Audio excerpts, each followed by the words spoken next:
Bueno, pues como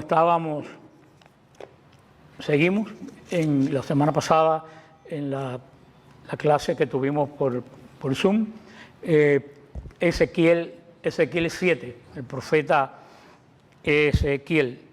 Pues comenzamos en el nombre del Padre, del Hijo y del Espíritu Santo. Amén. Abrimos la Biblia en Ezequiel 7, quien la trajo, quien no, pues bueno, ya sabe. Me fue dirigida la palabra del Señor diciendo: Hijo de hombre, esto dice el Señor, Dios a la tierra de Israel. Llega el fin a los cuatro extremos de la tierra. Comenzamos con estos dos, pues nada más. Vino a mí la palabra del Señor, dice, comienza así este capítulo 7. Y no podemos dejar de olvidar que Ezequiel era un profeta. Ezequiel es uno de los grandes profetas. Profetas, acuérdense, en hebreo se dice Nabit, que quiere decir el que saca de lo que tiene adentro. A un profeta primero Dios le pone y después el profeta saca, porque el profeta no inventa, el que inventa es un mal profeta. Por eso él dice bien claro: vino a mí la palabra del Señor, para que a nadie se le olvide que él ante todo no es alguien que habla de cosas positivas o negativas, que el profeta lo único que hace es transmitir lo que Dios le pone en su corazón. Y esta profecía después lo dice a la casa, a la tierra de Israel. ¿Por qué? Si han seguido los anteriores estudios de Ezequiel, en este momento Ezequiel estaba en Babilonia, estaba en un pueblo muy cerca de la capital de Babilonia, la ciudad, pero estaba en territorio babilónico. Él fue de los primeros grupos. ¿Se acuerdan que se llevaron primero un grupo de sacerdotes y de personas que estaban capacitadas para trabajos que querían los babilonios y dejaron otro grupo en Jerusalén? Y en Jerusalén siguió trabajando el templo más o menos, y ahí fue cuando surgieron los falsos profetas que Jeremías tanto combatió, pero ya estando Ezequiel con este grupo en Babilonia. Después vendría la destrucción total de Jerusalén y saldría el segundo grupo con Jeremías y el resto que fue para Babilonia y Jeremías que fue para Egipto. Así que él está hablando de la tierra, eres un exiliado ya, está hablando de la tierra de Babilonia a la casa de Israel. Por eso los oyentes más inmediatos del profeta eran los que estaban con él, ese grupo que fue al exilio. Sin embargo, como Jerusalén todavía no ha sido destruida y no ha sido conquistada por completo, pues el Señor va a dar este juicio, que vamos a verlo en el versículo 3 y 4, y dice así: Ahora el fin viene sobre ti. Enviaré mi ira contra ti para juzgarte según tus caminos y pagarte según tus abominaciones. Ni se apiadarán de ti mis ojos, ni tendré compasión, sino que te pagaré según tus caminos, y tus abominaciones seguirán en medio de ti, y sabréis que yo soy el Señor. El Señor lo dice bien claro. Proféticamente Ezequiel pudo ver que la ira de Dios venía sobre toda la tierra, sobre toda la casa de Israel. Recuérdense que cuando se habla en Israel, en la Biblia se habla de la tierra, sobre todo en Israel, no quiere decir el mundo. Cuando leemos la Biblia con mente del siglo XXI, leemos tierra y pensamos en el globo terráqueo, pero los israelitas ni sabían que la tierra era redonda. Cuando se refiere a la tierra, siempre se refiere a la tierra ¿de qué? A la tierra de Israel. Cuando se dice la tierra, por excelencia, es la tierra de Israel, no quiere decir el mundo entero. Dice que, y lo llama el Señor de una forma, dice que la fiesta de rebelión de Israel se había transmitido. Las palabras que dice el profeta aquí son exclamativas. Eso él está dando un mensaje como queriendo decir en fin, el tiempo de la paciencia de Dios se acabó. No hay que esperar más. O sea, los profetas dijeron que nada puede durar para siempre, pues lo que viene ahora pues es lo que Israel estaba esperando. Y son unas palabras duras cuando una persona oye el tiempo de la paciencia se había terminado. Es una palabra bien dura. Eso fue lo que le dijo el Señor a Nabucodonosor. Le dijo, se te acabó el tiempo. Y dice que Nabucodonosor más adelante termina 7 años en estado de animalidad. Y yo decía en las clases anteriores, ustedes lo estaban viendo, que Jeremías fue un profeta muy cercano a nosotros. Todo lo que le iba de Jeremías se puede aplicar a lo que estamos viviendo hoy en día. Porque Jeremías predijo lo que Ezequiel va a ver. Y Ezequiel va a predecir cosas que Jeremías ni siquiera soñó. O sea que estos dos hombres vivieron juntos, pero estuvieron separados por la historia. Jeremías es el profeta del final en este mismo tiempo que Ezequiel de estas palabras, Jeremías está dando las palabras de Jerusalén y está en la cisterna y todo este asunto. Solo que Jeremías habla para Israel y él está hablando ahora para los compañeros del exilio. Pero estas palabras son terribles. El tiempo de la paciencia había terminado. Y sinceramente yo no sé en nuestra sociedad en qué momento el Señor va a decir esas palabras. Y cuando las diga va a ser tan terrible como para Israel. Yo no quiero ser profeta de amarguras ni de nada de eso, pero estábamos viendo la situación de Israel y de Jerusalén, que era muy parecida a la nuestra. Todo se iba a pique, social, espiritualmente, el templo era un desastre, los sacerdotes no se ocupaban de nada, se ocupaban nada más que de las cosas de ellos. Y Jeremías diciendo, vienen los babilonios, ¿qué decían los falsos profetas? Nada, aquí no pasa nada, todo está de lo más bien. Y los babilonios llegaron. Llegaron que cuando llegaron ya no había arreglo. ¿Por qué? Porque la gente, hemos dicho anteriormente cuando hablábamos hace 2 años aquí de todo esto, la gente piensa que la misericordia de Dios es aceptación del pecado. Y eso no es la misericordia de Dios.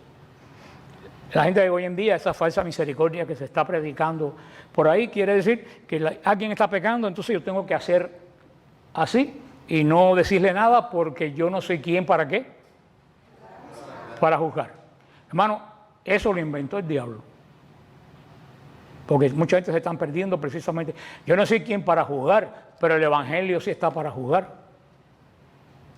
Y una persona que no se ajusta al Evangelio tiene que ser juzgado no por nuestros criterios, sino por qué criterio, por el del Evangelio. Ahora, si yo soy un descarado, yo soy un sinvergüenza, yo tengo usualmente y definitivamente que también dar esta palabra por el Evangelio, pero cuando me toca a mí, el Señor me va a juzgar a mí. Pero eso ya no es una cuestión mía del Señor.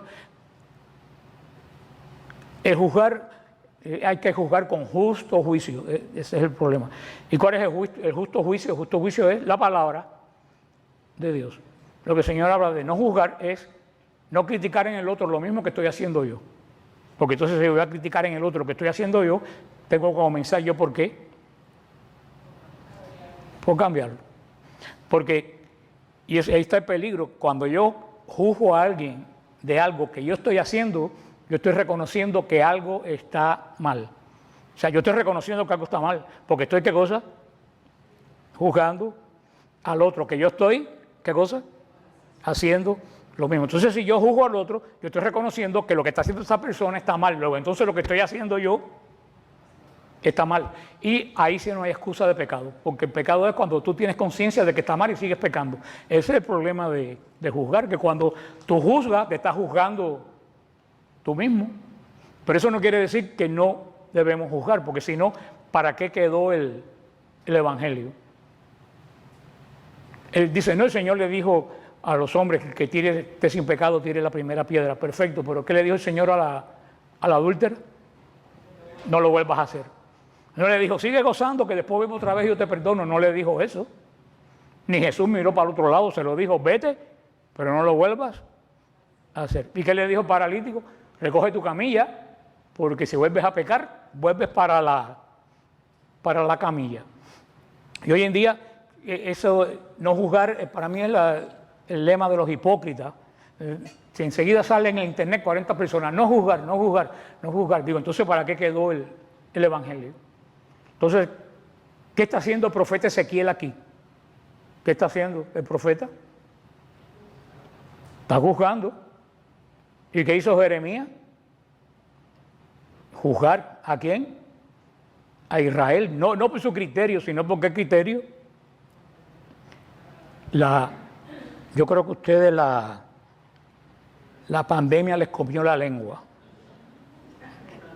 O vuelven a la timidez inicial que no se atrevían a hablar. Recuérdense cuando yo pregunto, no es que yo no crea que ustedes no saben, yo pregunto para que no se duerman. Porque si no se empiezan a dormir, por eso que a mí me gusta que me contesten aunque digan un disparate. Yo al final nunca miro a la gente y no sé quién dijo el disparate. Yo me entero quién dice el disparate porque después sabe que me dice, hey Fran, disculpa lo que yo dije. Y dije, yo ni sabía que eras tú. Ustedes mismos son los que se delatan. Pero le estaba diciendo verdaderamente que el Señor nos dio el Evangelio como podemos decir la misma ley que le dio Israel, pero a nosotros ahora basado en el amor, es el metro, porque tenemos que medirnos nosotros y tenemos la obligación de cuando una persona está en pecado, con caridad tenemos la obligación de llamarle la atención, no de mirar para otro lado. Y vamos a verlo, cuando lo vimos en Ezequiel 3. Si ustedes se recuerdan, en Ezequiel 3, el Señor le dijo a Ezequiel, ve y dile tal cosa a la casa de Israel.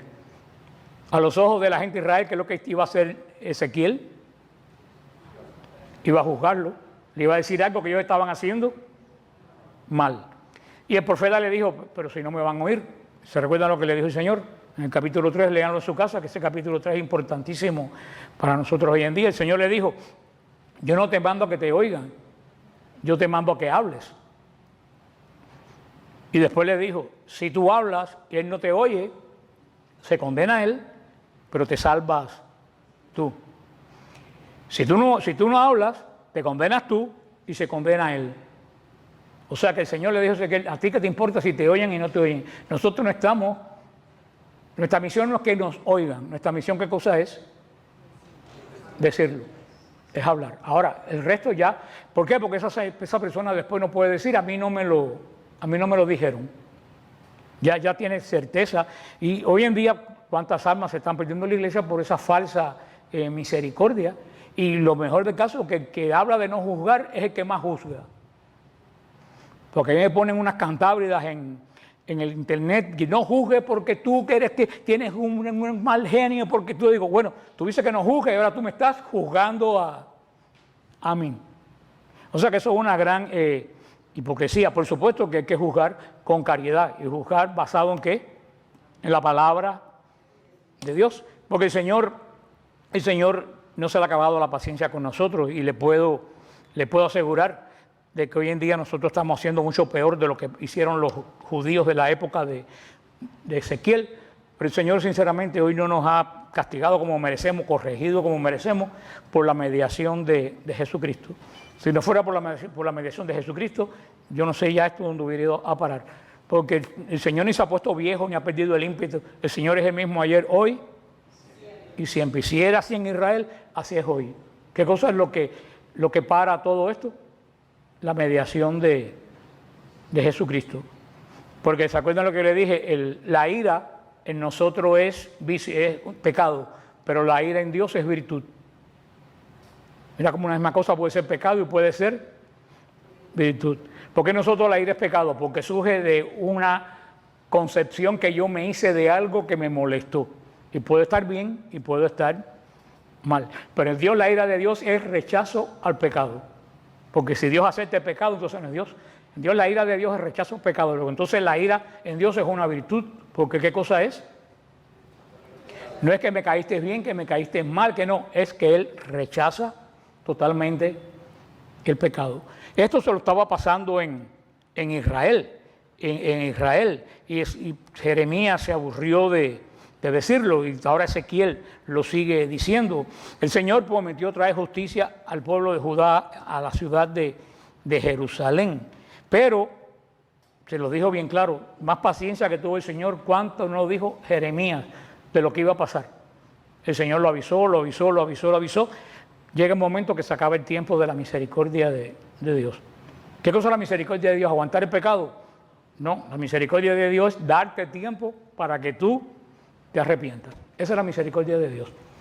Pero cuando a Dios se le acaba la paciencia, corre. Y un día con nosotros, con esta civilización, se le va a agotar la paciencia, porque por lo menos a mí ya se me ha agotado, me ha agotado ya. Y Él dijo, no va a tener ya misericordia cuando llegue el momento de juicio. Entonces al final dice, porque van a saber que yo soy el Señor. Quiere decir, como le dijo Jeremías, ya se acabó el tiempo de la espera, ahora solamente queda, ¿qué cosa? El tiempo del juicio. Y dice también que viene sobre la tierra un tumulto tremendo, un mal, viene verdaderamente un mal sobre la casa de Israel. Del Señor no viene ningún mal, pues definitivamente. El Señor solamente va a dejar que todas las consecuencias de que ellos han cometido caigan sobre ellos. ¿Se acuerdan todo lo que estaba pasando en Israel? Altares paganos, cultos paganos, el sacerdocio haciendo negocios, un desastre. Y todo el mundo, aquí no pasa nada. Parecía que la ira de Dios estaba dormida, que Dios estaba durmiendo. Pensaban que Dios nunca se iba a despertar, pero el Señor se despertó.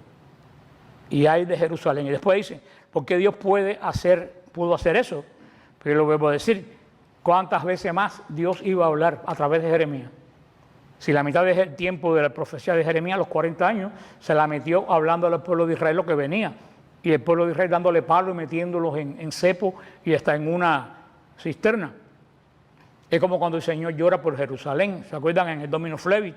Donde vamos siempre que estamos en Israel, en ese lugar tan especial, que el Señor le dijo a Jerusalén, ¿qué más pudo hacer por ti que no hice? Ese es el lamento de Dios. Dios mira la ciudad de Él y dice, dime qué más yo pude hacer. ¿Qué más pudo hacer Dios? Mandó a los profetas, le mandó exilio, por último le mandó su propio hijo. Después que vino él mismo, ¿qué más puede hacer Dios? Dejar que la ira, que la consecuencia del mal de Jerusalén cayera sobre ellos, y cayó. No quedó piedra sobre piedra.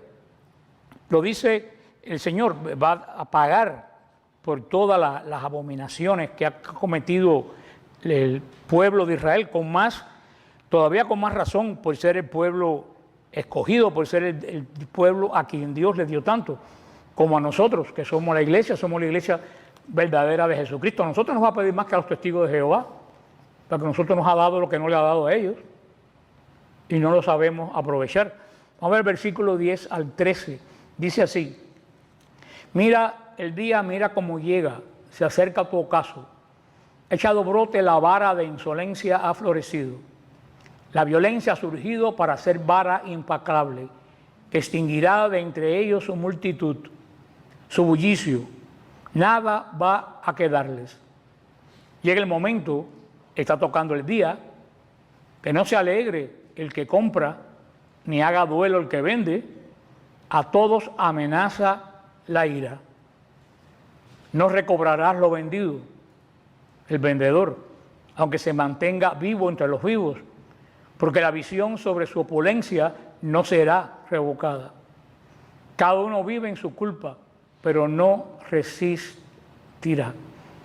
Son palabras duras, pero bueno, menos mal que no las digo yo, las dice Ezequiel.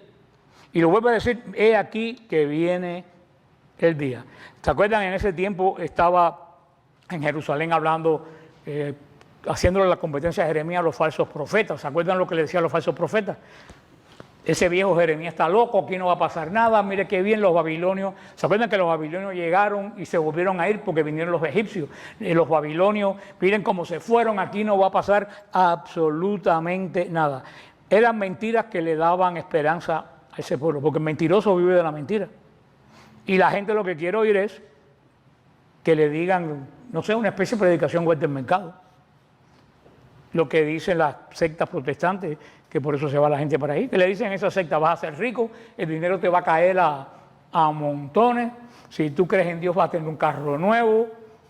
¿A quién no le gusta oír eso? Entonces nunca van a leer el profeta Ezequiel en una de esas iglesias. Saben que solamente ellos predican prosperidad y el único que prospera es el pastor. Pero los tontos se van ahí. ¿Por qué? Porque eso es lo que la gente quiere oír. Estamos bien, Dios te va a prosperar. Sin embargo, siguiendo la historia, la enseñanza de Israel, sabemos verdaderamente cómo camina el Señor, que no ha cambiado. Ezequiel, lo que era un símbolo original positivo, que la vara que ha florecido con la vara de Aarón, que floreció, aquí lo pone al revés, dice que la vara se ha vuelto en un garrote, lo dice Ezequiel, y está la cosa bien difícil, porque Ezequiel identifica la vara con Babilonia, dice el día del juicio va a comenzar primero, ¿con qué? Por el florecimiento de la arrogancia. ¿Quién es el florecimiento de la arrogancia? Babilonia es el florecimiento de la arrogancia. No hay nadie más arrogante que Babilonia. Que era la superpotencia. Y Babilonia, la arrogancia de Babilonia se va a convertir para Israel en la vara del juicio de Dios. Pero cuando el Señor termine el trabajo con Israel, con los babilonios, ¿qué va a hacer con los babilónicos? Él va a ser la vara de los babilónicos. Por eso que los babilónicos no queda absolutamente nada. De los judíos queda Jerusalén, pero ni Babilonia queda. Babilonia lo que quedan son piedras, unas cuantas piedras sobre piedras. De aquella inmensa ciudad quedan unas cuantas piedras, para que vean cómo el Señor se comporta. Y es una advertencia para los que hoy están atacando la iglesia, porque hoy en día los babilonios son los medios de comunicación, los babilonios son las iglesias estas, los chinchales estos protestantes de las esquinas, esos son los babilonios modernos que están atacando al Señor. ¿Y por qué están atacando a la iglesia? Porque el Señor se lo permite. ¿Como permitió a quién? A los babilonios. Pero hay de ellos cuando le llegue el turno a ellos. Porque Israel siguió y la iglesia va a seguir, pero los babilonios desaparecieron para siempre. Eso es lo que, por no leer la Biblia, esta gente verdaderamente no sabe. Y habla aquí el Señor de una forma muy dura. Dice que compra el que vende. Dos cosas opuestas, pero que han perdido el significado. Está poniendo el que compra y el que vende en el mismo nivel. Dice, el que vende no va a volver. No va a volver. Estaba como hablando del tiempo del jubileo, cuando el jubileo se cancelaba porque no se podía hacer en Israel. Está diciendo, el que venda va a vender, pero no va a volver a recoger lo que vendió. Por eso que no se alegre mucho. Por eso, sigue diciendo el profeta, a causa de su iniquidad, ninguno podrá amparar su vida. Ezequiel verdaderamente indica la necesidad del hombre que pensaba que podía fortalecerse en la misma iniquidad que provocaba la ira de Dios. ¿Cómo se llama eso? Endurecerse en el pecado. hay gente que se endurece en el pecado. Por lo menos yo veo, esta nación se está endureciendo en el pecado. Cada día ofende más a Dios y en vez de arrepentirse, ¿qué es lo que hace? Se endurece más todavía. Y mira cómo hemos cambiado, que cuando el 9/11 hubo un cierto vuelta a Dios. Duró 3 o 4 meses, pero hubo una cierta vuelta. Las iglesias se llenaron, hasta la iglesia del seminario estaba abierta todo, hasta por la noche todo el mundo metido, y todas las iglesias de New York llenas. Pero ahora con la pandemia, ¿qué pasó? No vinimos, cerramos las iglesias. Mira cómo en 10 años ha cambiado el panorama del corazón de nosotros. En el primero, todo el mundo corrió a Dios, aunque se fueron después, pero vinieron. Ahora, no solo corrieron a Dios, cerramos la puerta para que la gente no viniera. Y yo digo, después de eso, ¿qué más? El problema es que eso es lo que pasa con el pecado, que endurece el corazón del pecador. Y piensa, no, eso no va a pasar, a mí no me va a llegar. Y después llega y pagan justos por pecadores. ¿Y por qué pagan justos por pecadores? Porque los justos se callan la boca.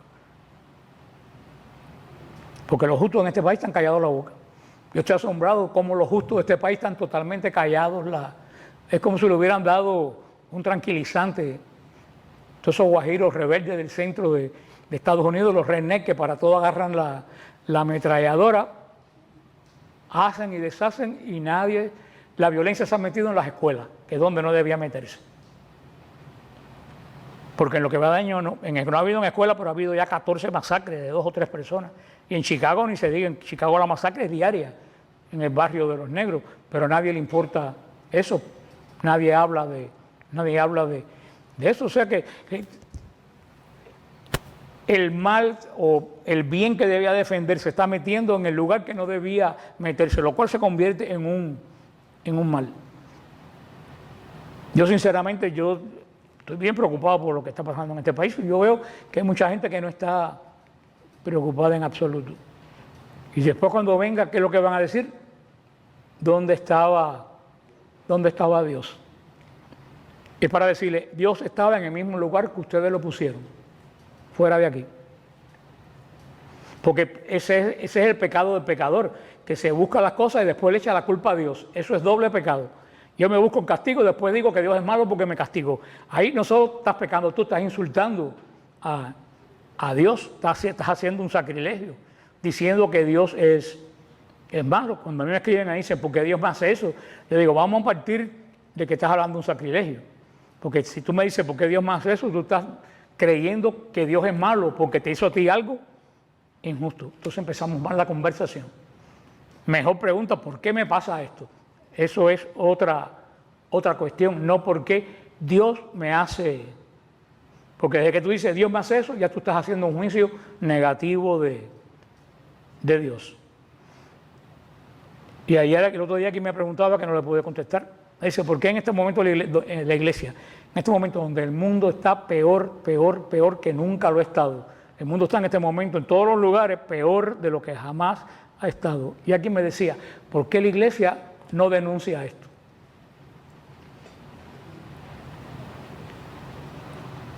Yo lo que tenía que decirle es, la iglesia no denuncia eso porque la iglesia se ha vuelto parte del mundo.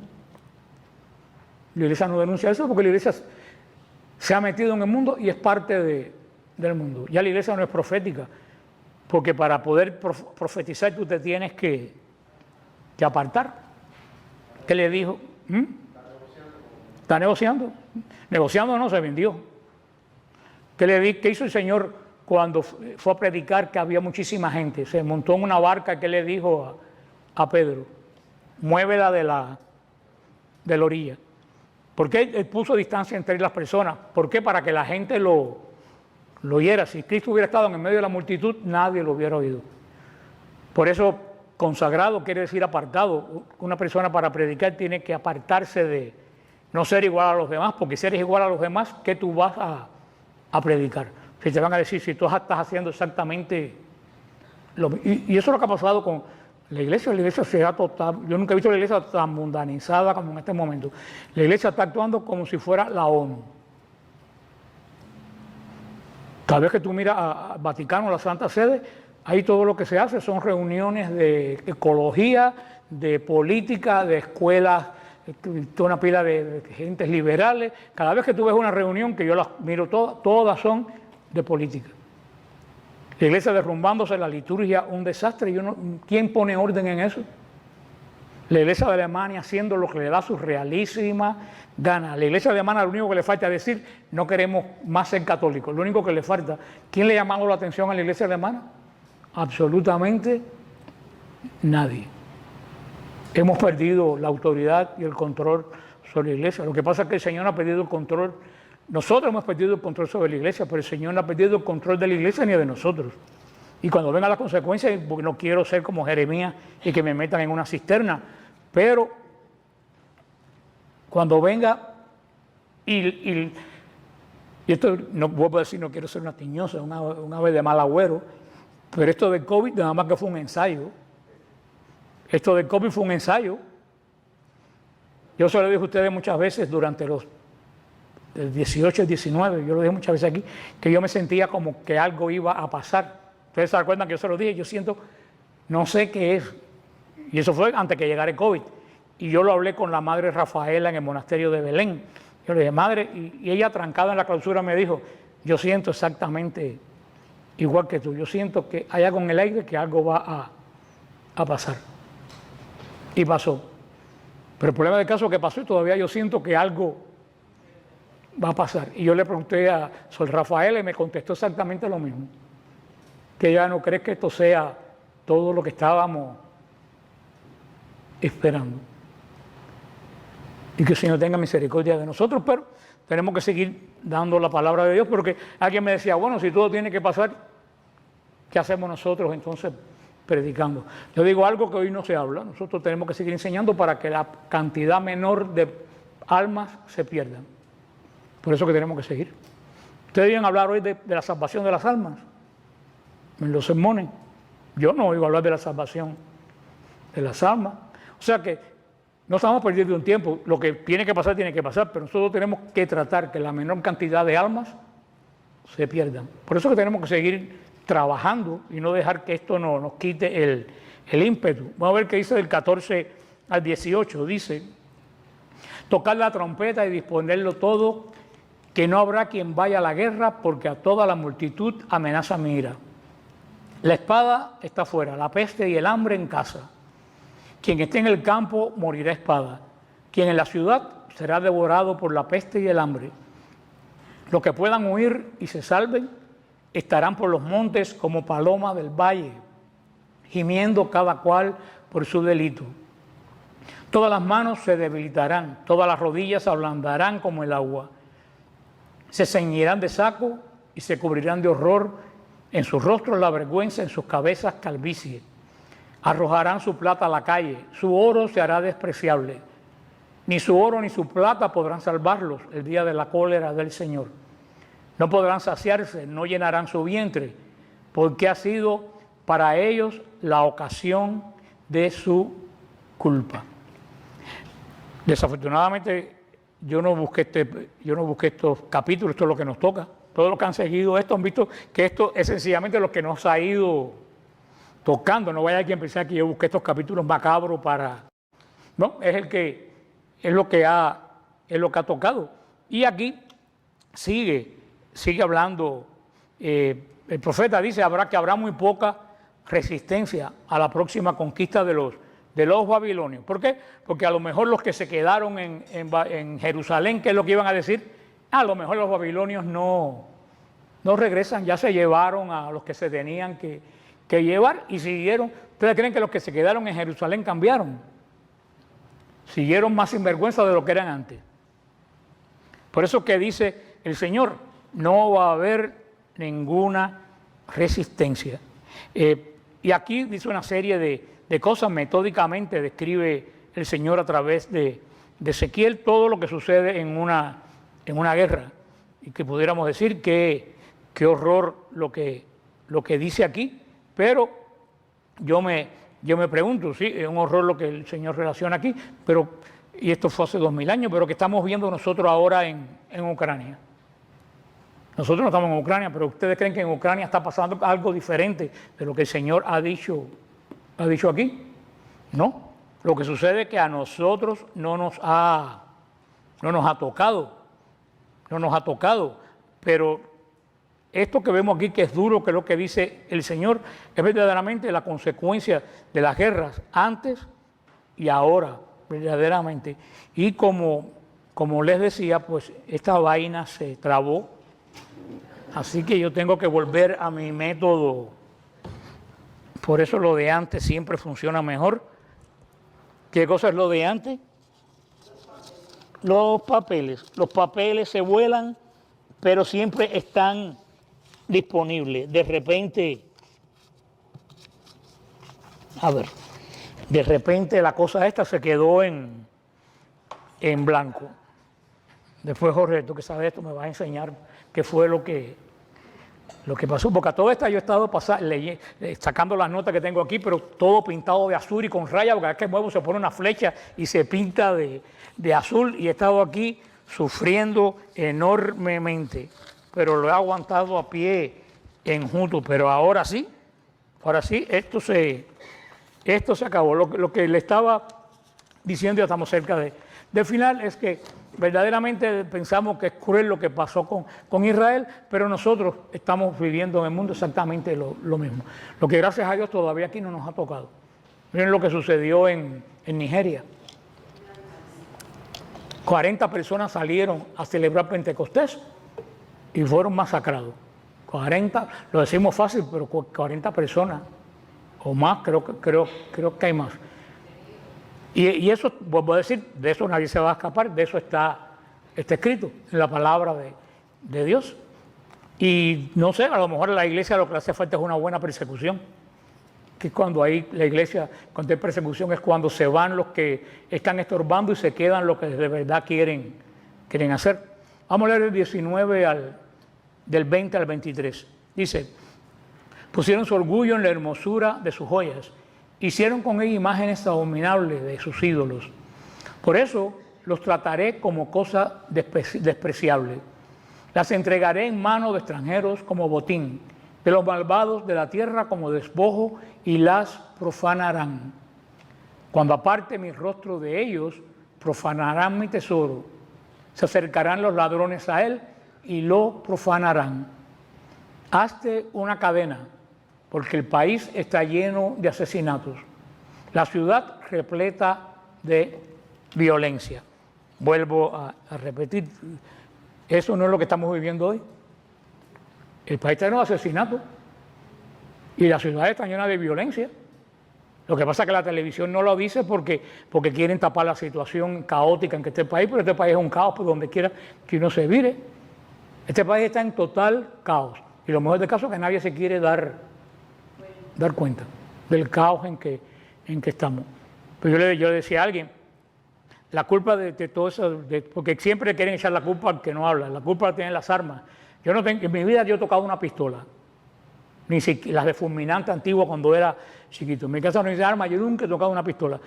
Pero la culpa de la masacre no tiene la pistola, la tiene el que la lleva. La tiene. Y dice, no, porque si ese muchacho, los que fueran, quiere matar, él busca la forma de comprarla. Porque cuando dice, vamos a prohibir las armas, digo, pero los ladrones no compran las armas en Walmart. Ahora mismo tú vas a algunos barrios que no voy a mencionar para no buscarme problemas, y ahí tienes un catálogo, hasta un cañón. Bueno, una vez aquí en Hialeah vendieron un submarino, ¿no se acuerdan? Cuando vendieron un submarino, no le llegaron a vender, pero hicieron las negociaciones con un submarino ruso, se llevaron presos a todo el mundo. O sea, hasta que un submarino se puede comprar. O sea, cuando prohíban las armas, ¿a quién le van a quitar las armas? A las personas decentes. Los demás van a seguir armados hasta los dientes. El problema es que no se quieren dar cuenta que ese muchacho que mató a todas esas personas en Uvalde, el problema de ese muchacho comenzó en su casa, en su familia. Ahí es donde comenzó absolutamente todo. Pero no queremos darnos cuenta de eso, porque para darnos cuenta de eso tenemos que darnos cuenta que la sociedad ha llevado a la familia a un punto que verdaderamente ya no se puede llamar ni siquiera familia, que es una cloaca la familia. Entonces, para decir eso, para reconocer eso, hay que reconocer que nos equivocamos, o se equivocaron ellos, los que llevan la educación. Entonces es más fácil echarle la culpa, como yo le dije a alguien, bueno, es como para echarle la culpa a los accidentes a la Toyota. la Toyota tiene la culpa de los accidentes, porque la gente choca con los Toyotas. Vamos a quitarlos. ¿Eso tiene sentido? ¿No? Hay que empezar a revisar qué está pasando. Y yo, lo voy a decir, yo no soy profeta de calamidades, pero yo en los años 96, 97, y a lo mejor Mildred, si no está durmiendo, o Rubén, si se despierta, pues se pueden acordar que yo lo dije una vez en San Jude, y yo me acuerdo que lo dije porque es la única vez que dieron queja de mí. Nunca habían dado queja en la oficina, y fueron a dar quejas porque dijeron que yo era muy negativo. ¿Y qué fue lo que yo dije en el 96 o 97? Yo dije que no se preocuparan por los crímenes que estamos viendo en ese momento, que el problema iba a venir cuando los jóvenes, cuando los adolescentes comenzaran a matarse ellos mismos. Y todo el mundo me llamaron a la sacristía y dijeron que yo era muy tétrico, que yo estaba asustando a la gente. Yo eso lo vi venir, lo que está sucediendo ahora. Y lo peor del caso es que nadie le está poniendo coto a eso. Están buscando el mal donde no está. Y vuelvo, cuando el mal se desencadena, no mira quién va. Ahí habrán muerto niños de padres liberales, habrán muerto niños de padres conservadores, habrán muerto niños católicos, porque el mal cuando tira parejo.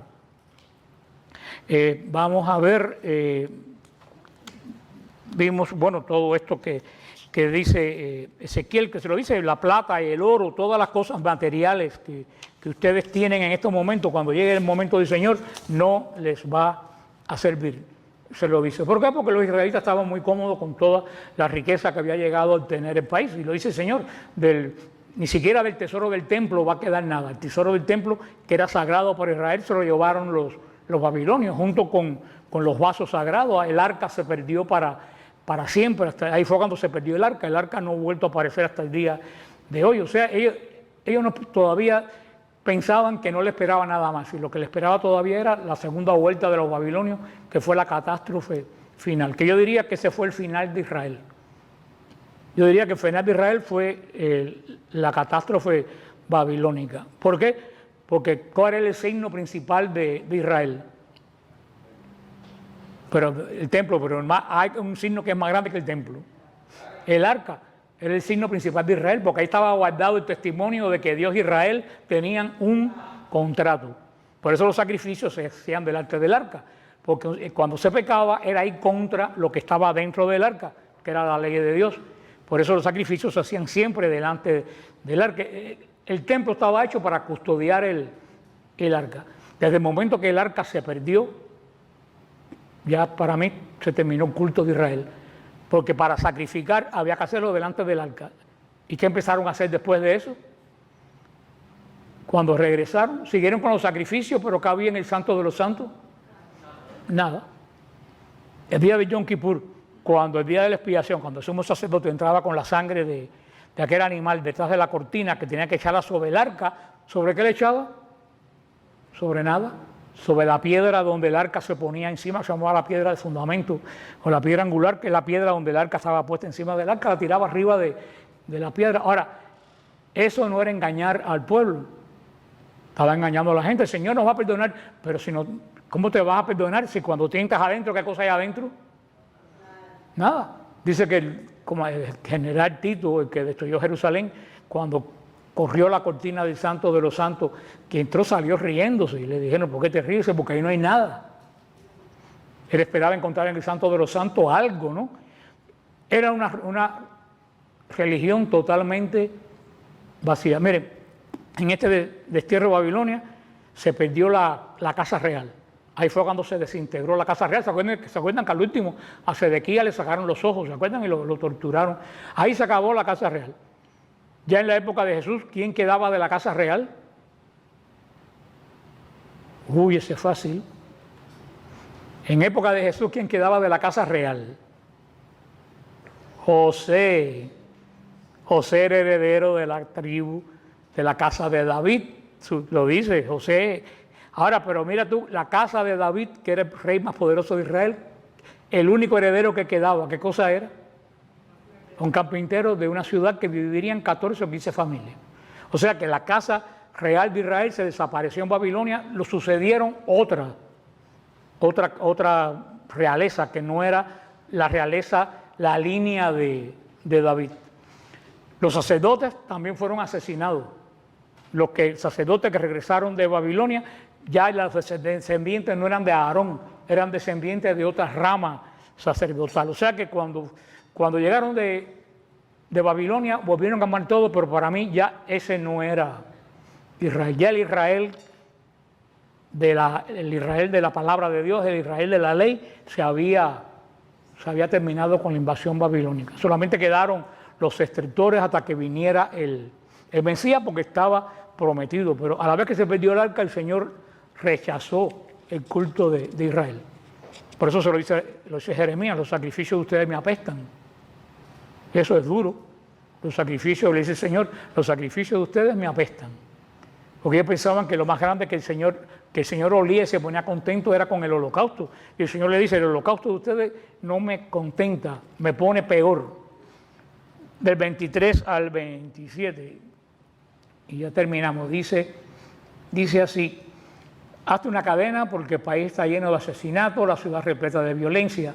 Haré venir lo peor de las naciones y se apoderarán de sus casas. Pondré fin al orgullo de los fuertes y profanarán sus santuarios. Llegará el horror, buscarán paz y no la habrá. Sobrevendrá ruina tras ruina, rumor tras rumor. Reclamarán del profeta una visión, pero esta habrá desaparecido. La instrucción del sacerdote y el consejo de los ancianos. El rey hará duelo, el príncipe vestirá desolación, y las manos del pueblo ya no temblarán. Los traeré según sus caminos y los juzgaré según sus juicios.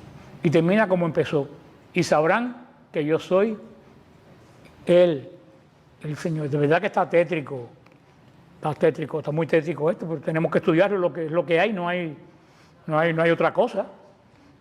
Y aquí hay una cosa que me llamó la atención, en el versículo 24: haré venir lo peor de las naciones. Y luego voy a decir, hermano, lo peor de la sociedad es lo que está hoy dirigiendo el país. ¿Quiénes dirigen los medios de comunicación? Lo peor de la sociedad.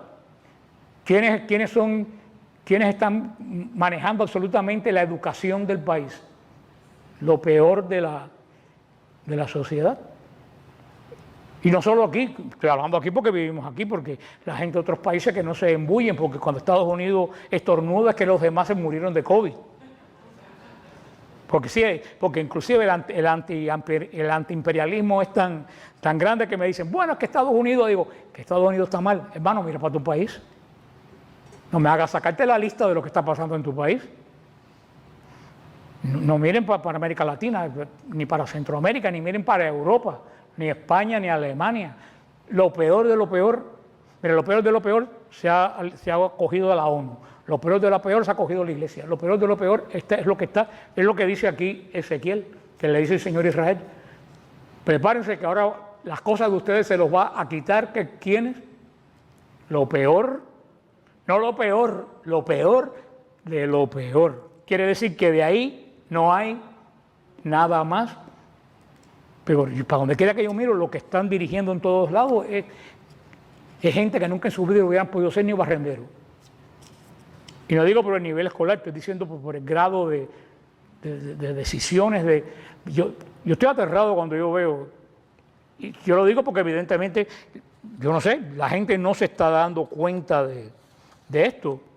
Dice muchas cosas aquí el Señor, que todos son consecuencias de lo que estamos viendo de todos los profetas. Sencillamente está diciendo que el Señor no dice que los invasores van a ser buenos o van a ser justos, o que los invasores iban a ser malos. El Señor va a decir solamente que los invasores van a venir ¿a qué cosa? A darle a la gente lo que cada cual, ¿qué cosa? Se merece. Aquí lo dice Ezequiel. Los babilonios vendrán a darle a cada cual lo que cada cual se merece. Después los protestantes dicen que las obras no sirven para nada. Y lo que al parecer encontraron muy pocos en Jerusalén que se merecieran hacer algo. Y sigue diciendo, ya terminando, dice lo peor. Dice, van a buscar la paz y no la van a encontrar. Entonces, cuando la cosa se pone mala es cuando la gente quiere empezar a buscar. Digo, ya ni eso, digo yo, pero bueno. Y lo peor, dice, van a buscar la respuesta del profeta. A profeta que no quisieron oír, ahora van a buscar que el profeta les diga cuando ya no hay arreglo. El rey se enlutará. En ese momento Joaquín era el rey, pero ya Sedequías, que fue el último rey de Judá, que fue un desastre, ya estaba actuante. ¿Y qué es lo que dice? Y por último le da una promesa terrible a Israel. Dice, no los voy a juzgar con los juicios míos, los voy a juzgar con los juicios de los babilonios. Porque si los judíos eran malos, los babilonios eran 3 veces peores. El Señor dice, ya ni siquiera los voy a juzgar con el juicio mío. El juicio que los va a juzgar a ustedes es el de los babilonios. ¿Por qué? Y termina diciendo, ¿por qué todo esto? Porque yo soy el Señor. El Señor que lleva 40 años o 60 años entre Isaías y Jeremías diciendo lo que iba a pasar y la gente diciendo nada va a pasar. El cuento de viene ¿qué es lo que el cuento? Que viene el ¿qué dice? El lobo. Que viene el lobo y cuando el lobo llega se los comió porque ya nadie lo estaba esperando. Parece tétrico, pero esto lo vivió antes que nosotros. El pueblo de Israel lo han vivido, no somos nosotros los únicos que lo hemos vivido. Esto mismo sucedió cuando se derrumbó el imperio romano. Todo esto ha sucedido siempre cuando se derrumban los grandes imperios.